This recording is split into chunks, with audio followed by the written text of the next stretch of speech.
Good morning प्यारे बच्चों, KD classes में आपका स्वागत है। आज आपको हम जूनियर क्लास 6, 7, 8 के बेसिक मैथ में रेशियो और प्रपोर्शन का थर्ड पार्ट बताने चल रहे हैं, जिसमें कल आप लोगों को हम बताए थे रेशियो से संबंधित, और आज बताएंगे इस पार्ट में प्रपोर्शन से संबंधित। समानुपात, रेशियो अनुपात होता है, प्रपोर्शन समानुपात होता है। तो आज हम आपको समानुपात से संबंधित बातें बताएंगे। तो जिसमें सबसे पहले प्रपोर्शन के बारे में कल आपको हम बता दिए थे, प्रपोर्शन के बारे में कल आप लोगों को बताए थे। तो प्रपोर्शन क्या है, तो इसमें हम लोग कह सकते हैं if two ratio are equal, if two ratio are equal, we say if two ratio are equal, we say that they are in proportion। वह समानुपात में होता है। जब दो अनुपात बराबर हो, जब दो अनुपात बराबर हो तो वहां पर हम लोग कह सकते हैं कि यह जो है प्रपोर्शन में है, समानुपात में है। तो कह सकते हैं हम लोग प्रपोर्शन के बारे में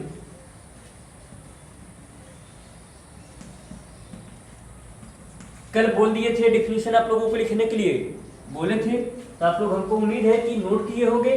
तो प्रपोर्शन होता है, proportion if two ratio are equal, if two ratio are equal, we say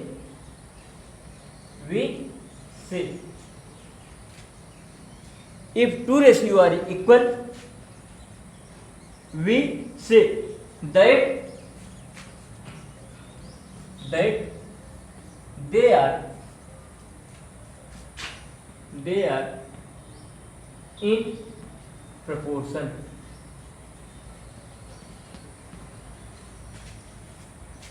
इसका सिंबल है, इसका सिंबल होता है are equal. Proportion if two ratio are equal, we say that they are in proportion. यदि दो अनुपात आपस में बराबर हो तो हम कह सकते हैं या हम कहेंगे कि that they are in proportion, यह समानुपात में है। इसका सिंबल होता है दो रेशियो, पहला रेशियो दूसरा रेशियो, जिसे मिला करके हम लोग जो है 4 पॉइंट यानी 4 बिंदु की सहायता से इसको प्रदर्शित कर रहे हैं।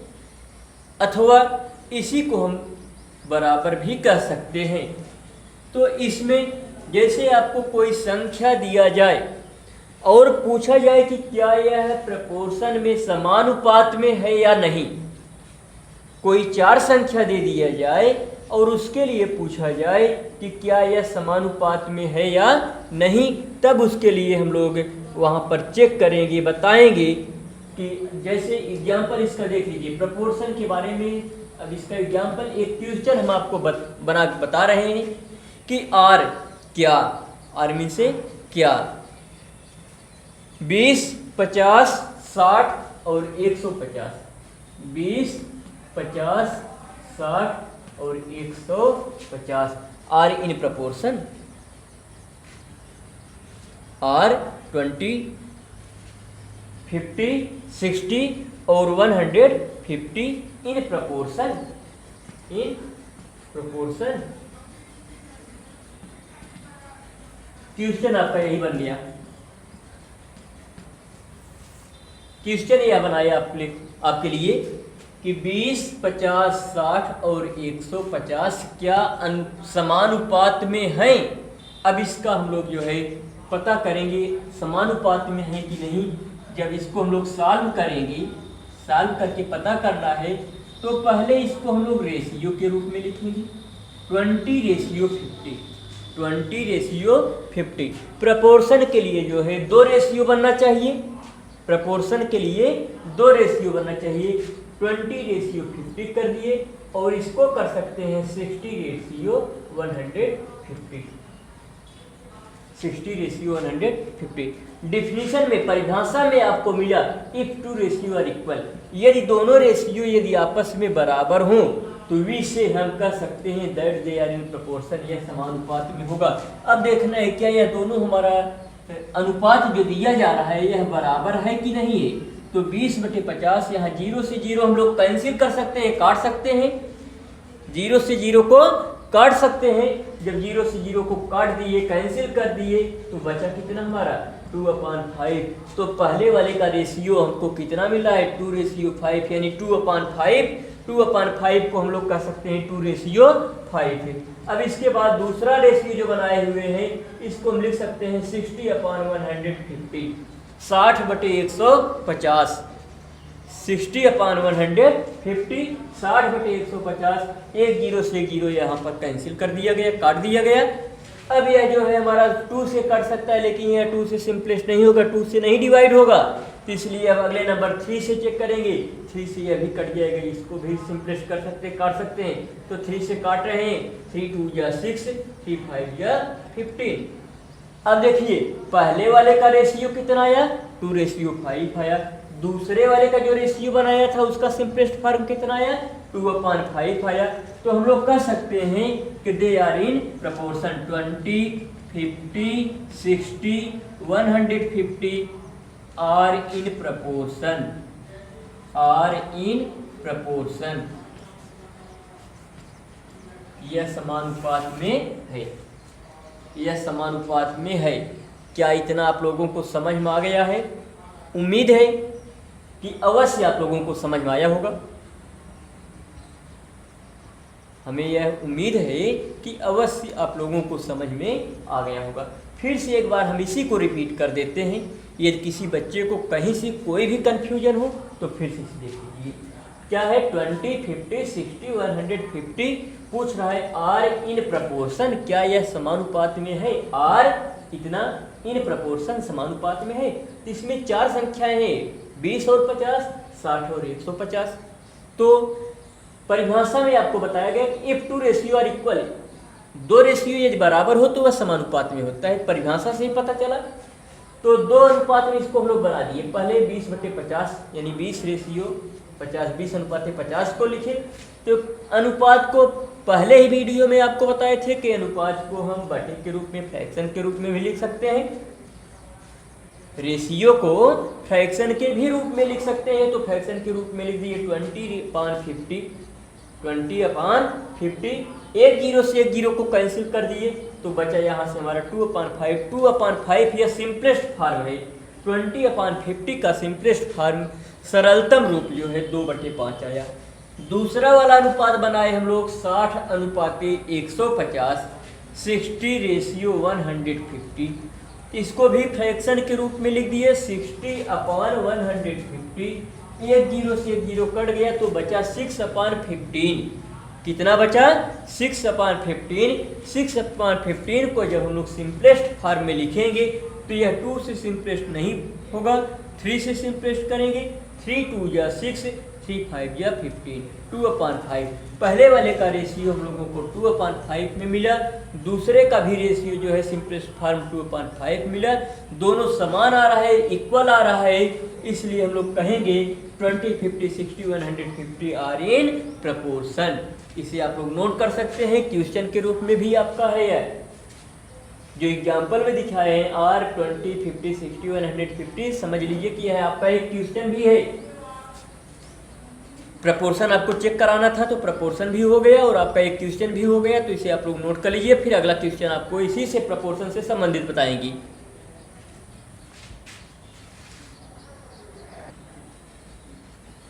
हाँ तो देखिए बच्चों, अब आपको हम अभी जैसे चारों पद दिया गया था तो उसके लिए बता रहे थे कि यह समानुपात में है कि नहीं है। अब आपको हमें दूसरा एक क्वेश्चन बताते हैं कि इफ इसमें जैसे आपको 3 पद हम दे दें, 3 पद दे दें और एक पद के लिए ब्लैंक बना दें, खाली बना दें, तब उसके लिए पूछें कि वह चौथा पद यानी जो ब्लैंक वाला पद है उसको ज्ञात कीजिए। ब्लैंक वाले टर्म को, खाली वाले पद को ज्ञात करना है।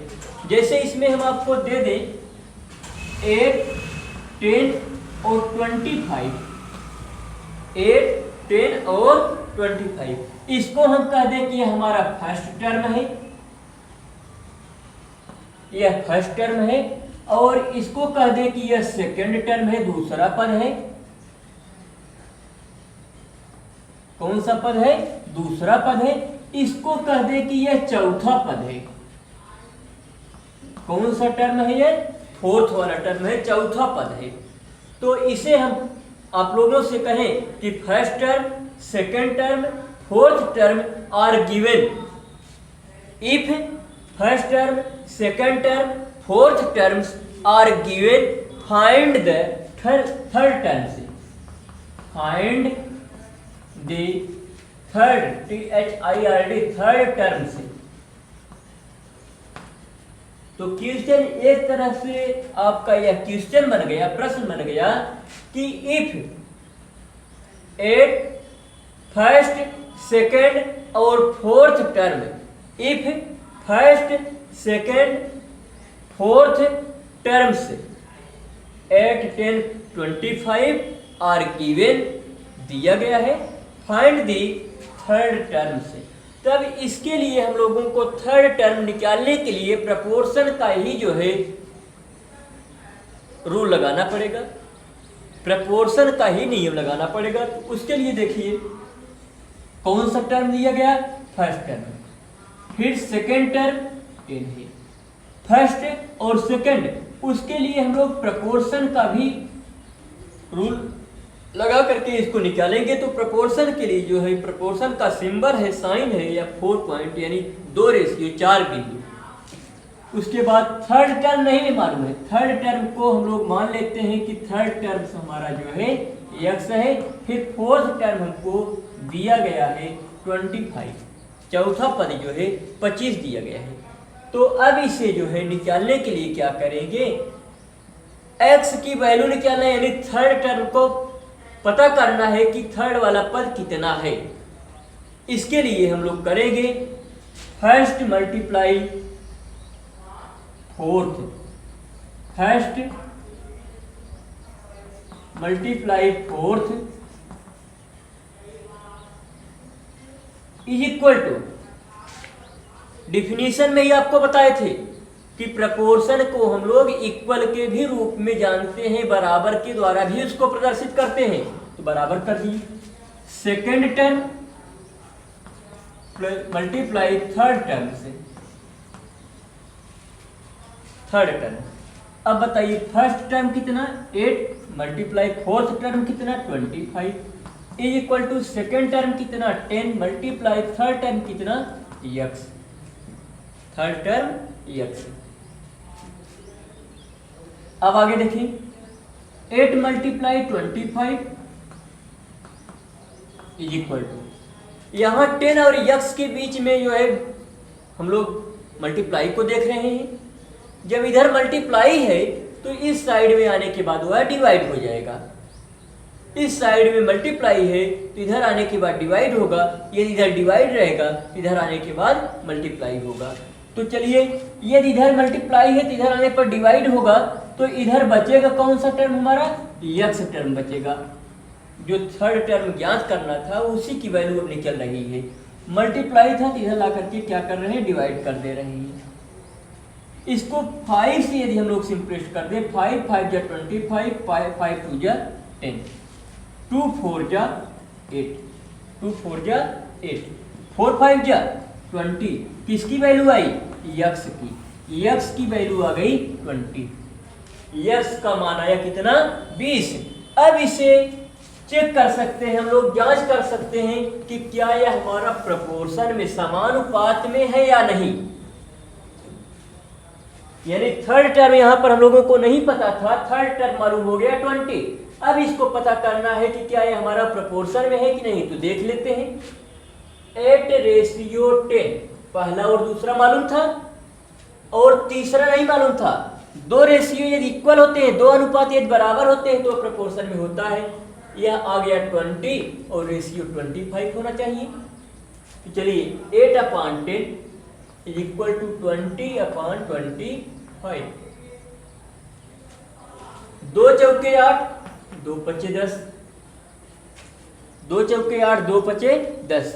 2 से इसका सिंपलेस्ट कर दिए, विभाजित कर दिए इसको, तो 4/5 मिला।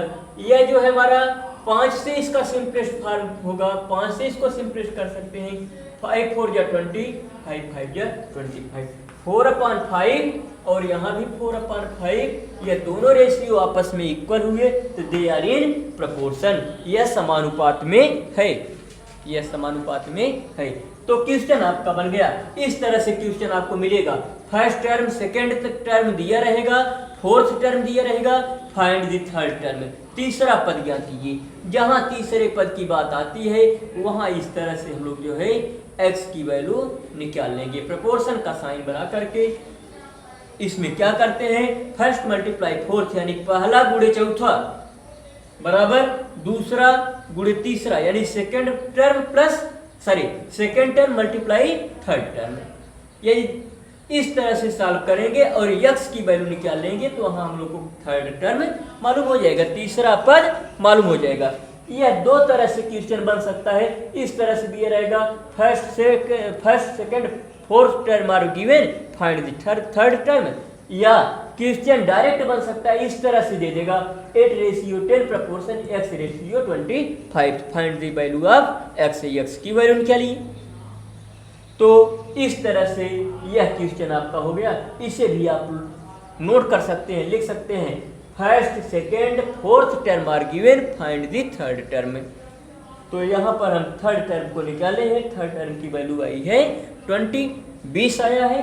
यहाँ पर हम लोग रिजल्ट चेक किए थे, इससे कोई मतलब नहीं, केवल इसको हम जांच कर रहे थे कि क्या हमारा प्रोपोर्शन बन रहा है कि नहीं। आप लोगों को भी जांच करने के लिए बता रहे थे। इस तरह से जांच करेंगे कि प्रोपोर्शन आपको पता हो जाए। हाँ, तो देखिए बच्चों, आपको यह थर्ड टर्म या सेकेंड टर्म या फोर्थ टर्म या फर्स्ट टर्म निकालने के लिए इस तरह से हम लोग जो है, जैसे अभी क्वेश्चन बताए हैं, चाहे उससे फोर्थ टर्म निकालिए, चाहे थर्ड टर्म निकालिए, चाहे सेकेंड निकालिए, चाहे फर्स्ट निकालिए, चाहे जिस टर्म को निकालेंगे यक्स रख करके वहां जो है first multiply fourth is equal to second multiply third करके जो है तीनों टर्म निकाल सकते हैं। चाहे फर्स्ट पूछे, चाहे सेकेंड पूछे, चाहे थर्ड पूछे, चाहे फोर्थ पूछे, यानी 3 दिया रहेगा, एक जो है निकालना रहेगा, तो चाहे जिसको निकालने के लिए कहें हम लोग निकाल सकते हैं। अब एक प्रश्न आपको हम इस तरह से बताते हैं कि इफ 3x और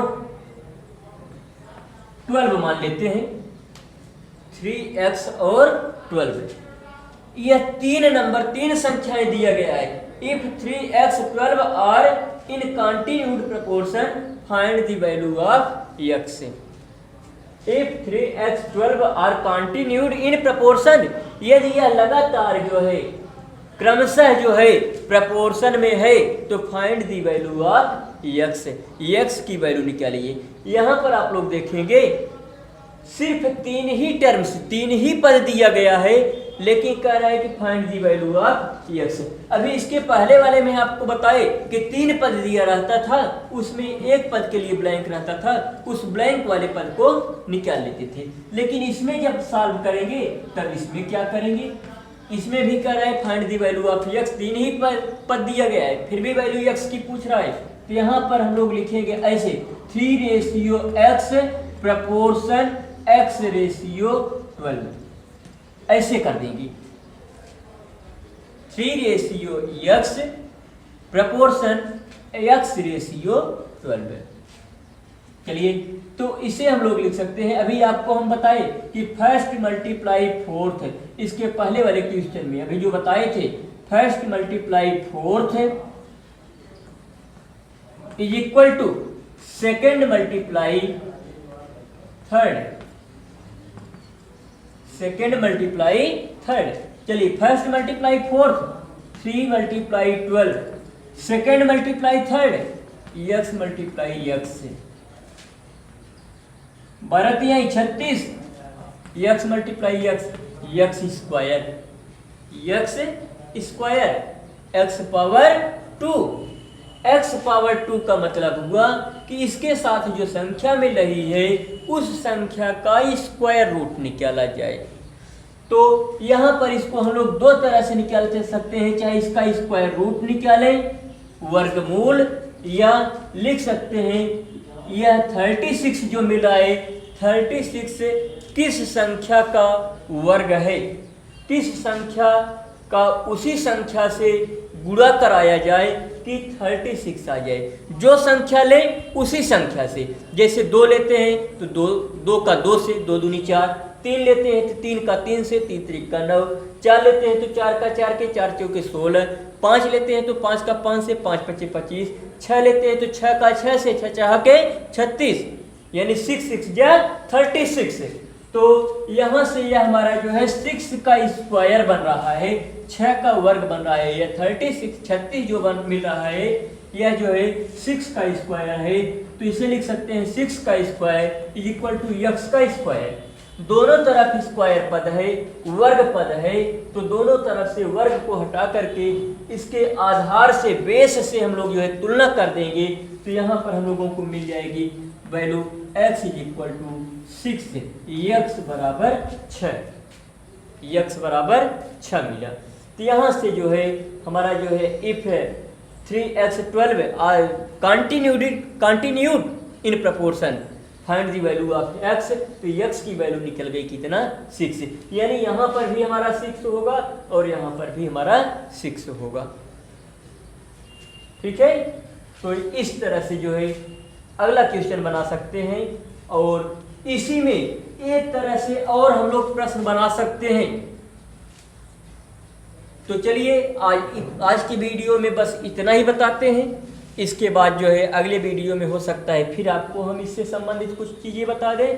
तो आप हमको उम्मीद है कि आप इस तरह का प्रश्न जितना भी फर्स्ट वीडियो से लेकर के आज 3rd वीडियो तक बना रहे हैं, हमको उम्मीद है कि इस तरह से संबंधित जितने भी प्रश्न आपको कहीं मिलते हैं आप जरूर हल कर लेंगे।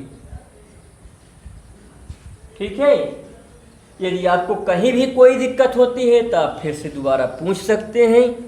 तो कृपया आप इन प्रश्न को नोट करते रहें। इस प्रश्नों को जो फर्स्ट वीडियो से 3rd वीडियो तक बताया गया इसको आप लोग नोट करते रहें, और इसके बाद अगले वीडियो में फिर आपको कुछ हम बताएंगे।